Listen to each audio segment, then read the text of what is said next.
The best salespeople in the world are the ones who do it without you even noticing. Everyone's a salesperson, especially if you're an entrepreneur. In the I'm Not Salesy podcast, join me, Cassie McKenzie, and my fabulous guests as we dive into the top strategies, mindset, and energetics around sales and money so that you can hear more, yes, I'm in, instead of crickets or getting ghosted. So if you're ready to fully book out your programs with aligned AF clients and have people chasing you down in your inbox, asking how to work with you, then subscribe to this podcast today and become not salesy too.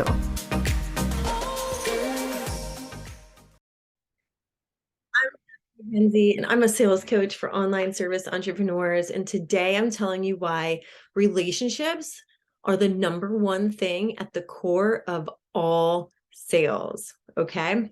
Now, if you are turned off by cold DMs and creepy sales tactics and fear-based bullshit and like all of these, you're only all in if you pay me everything, every dollar in the world, right? But like you're not actually feeling good about selling and you don't really know exactly the actions to take, then you're going to love this today, because I want to give you the secret to sales. Okay, and first I'm going to take you on a journey. Back when I first started selling, which was when I was 21 years old, fresh out of college, I got a job with J&J, Johnson & Johnson, as a sales rep. And I had braces. I had a bad haircut. I was totally like a fish out of water. It looked like I was 14 years old. And I was calling on clients who were sometimes 3 times my age. So I had to come up with a way to sell, which obviously wasn't going to be my expert status and my authority. Like, can you honestly imagine like version of me that looks like, here, I showed this on another video, but here's a picture of me. Like, I seriously look like I'm at least 3 decades younger than any of my coworkers. So I had to come up with a way to sell to my clients where I wasn't going to be like so abrasive, which really isn't my style unless you ask my husband, that I was going to be like not abrasive, or else I'd get kicked out of the office and I'd end up probably losing my job, because I didn't, in the specialty sales I was in, I didn't have a lot of like offices to go to. They basically gave me all of my clients, but then I had to keep and grow the business there, right? I couldn't go off and find a new oncologist that was in the Birmingham, Alabama area, right? Like, so it was really important for me to not only have my offices like me, but to also have them see me as enough of an authority to listen to me and take the advice that I was giving them for how to, appropriately treat their patients, how to identify their patients, how to get reimbursed for the products. Like, there was a lot of complexity in the sale. And again, I just got my license that said I could drink alcohol like months prior to that, right? So none of it made sense as to why I should be in this position. However, everything happens for a reason. So I started to watch all of the reps that were in my district, and I started to like look at the best practices and what made them tick. Now, what I found was, the relationships for me, getting to know my offices, embedding myself in, the offices of my clients, was exactly what helped me to create relationships with not just decision makers, but everyone down to like, or starting with the receptionist, and starting with, the person at the ticket counter outside that took my parking slip, like literally making everybody feel important and genuinely caring and genuinely being curious about some of the struggles, the issues, and the concerns that my clients and the people in the total office were going through. Okay. So in sales, this is called a total office call. But even back then, when I first started, the total office call wasn't even like a buzzword. But this was something I just naturally started to do. And what I found was, not only did I start to really cement my relationships. I had no problems with getting access. I was the first person they would call to get, in these offices where you get one appointment per month, I would be the first person they'd call when an extra appointment would open up, because they had so much fun being around me and the relationship was so strong. Now, the other thing that happened was that I was able to learn how to leverage these relationships in order to increase my sales. Now, in the pharmaceutical industry, especially back then, increasing your sales had to come from taking market share away from another competitor, or helping them to identify additional appropriate patients who were coming in their office, right? So the volume had to increase. I didn't even obsess about my numbers ever. My measuring stick was, am I doing better than I was the day before? But also, how are my relationships in this office? Where am I able to ask for more? Where am I able to, ask them to take little steps, right? Like little steps such as, um, you know, flagging their own patient charts, not me doing it, but them doing it, flagging their own patient charts so that then they would have the patient's top of mind, which was the best thing for everybody involved. And that brings me to the point. You need to know that when you are forming a relationship and you are selling, it needs to be a win-win for everybody. Okay. And a lot of these cold DM techniques and all of these tactics that don't feel good, they really don't feel good because straight off the bat, you intuitively know that it's not a win-win, right? It's pushy. It makes you feel gross. Even if you do end up signing a client through some of those pushy techniques, you need to know how to hold them and hold that relationship strong in order to have them continue to want to be in your world and to nurture them through, whatever sales container or offer that you have for them.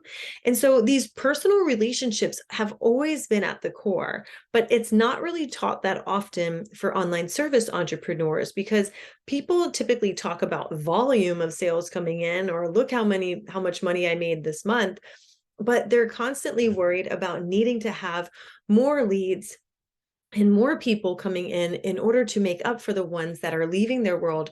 Because if you know how to bring a client in and sign them, that's one thing, but you also need to know how to nurture them while they're a client, and how just the basic etiquette on how to treat them, and treat them through understanding their needs throughout that whole process, in order to be able to adequately give them space to want to stay on and stay in your world. Does that make sense?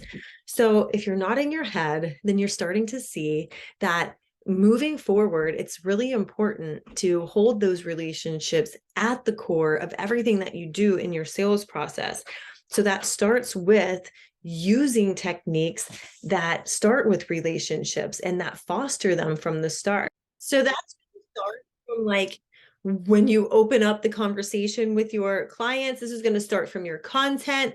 This is going to start by you using specific techniques and specific verbiage and specific lines of questioning and interactions in order to really build that relationship from the start. I really want you to know also that when you sell with a more relationship-based approach, it feels better, right? Because people are trusting you with whatever service that you're providing. And that's one side of, one of the issues. But also, you want to know that you want to work with them too. So you are just as much vetting the people that you're talking with in the DMs, or vetting the people who interact with you in your social media, or the people you get on sales calls or discovery calls with. You are vetting them just as much as they are vetting you. It's just like an interview. And if you start to look at it like that, where all of your sales calls are sort of like little mini interviews for, if you think back to a time where you had a job and you had a great job, but then other companies wanted to interview you to go over to them, and there was no pressure at all. It wasn't like, it was sort of like you felt like you were in demand. You know what I mean? And so when you look at the sales process like that, you're at the point of like, do I want to get in a relationship with this person? How do I interact here? Using that sort of etiquette, using those sorts of like, the banter back and forth, testing the waters, and really getting to know that other person before you decide to jump all in with that full on relationship. And even once you do, then it blossoms from there. So this is why it's so important to have an understanding and put into place a relationship-based sales approach into your business if you desire to have long-term clients that are loyal with you, that stick with you for a long time, that love you for a long time, and who really enjoy being in your world, and also who you enjoy working with as well. So I hope this clears that up. And if you want to dive deeper into creating your own relationship-based sales style so that you attract more, not just premium clients, but people you actually want to work with, people who are long-term loyal clients who need what you have and love what you do together, then reach out to me on Instagram or on LinkedIn so we can chat about what it looks like to work together. This is the work that we do inside my Sales Queen Takeover Mastermind. This is my rolling mastermind where we work on aligned lead generation techniques that feel good to you. You develop your own selling style so that you show up confidently online and you're able to like sell the crap out of any offers that you have without feeling sleazy or slimy. You feel confident being out there and you feel like the shit because you know exactly what to say and do in the way that you would naturally want to say and do it.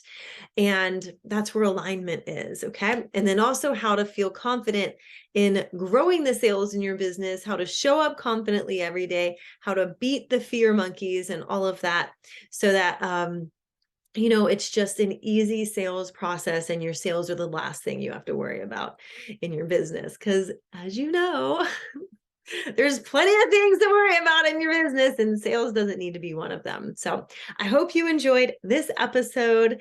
Go ahead and hit subscribe.